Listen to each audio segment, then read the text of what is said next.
There's this great story that I mentioned in the book about Twyla Tharp, who's a famous dance choreographer and instructor. And she trains for, still even now, she trains for 2 hours a day. She's 50s, 60s. She's been training for a long time, dancing her whole career. But she doesn't actually focus on the exercise habit. The habit that she focuses on building is I put on my workout clothes and my sweatshirt and I hail the cab on the side of the street. And if I've done that, then I've completed the habit.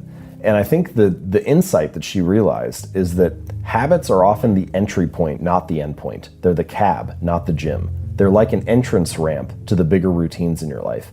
And if you can master that habit, that like little decisive moment that determines what happens in the next chunk of time, then the rest of it kind of falls in line. I have this moment each morning where either I open up Evernote and I start writing the next article I'm going to work on, or I go to ESPN and I check the latest sports news.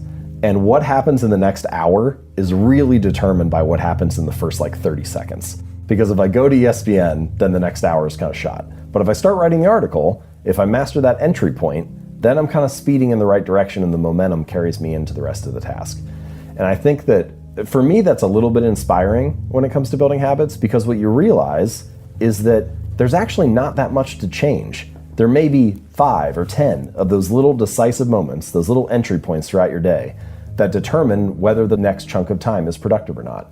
And if you can organize your environment or join a community or restructure your habits so that those entry points are mastered, then you're much more likely to live a good, productive day.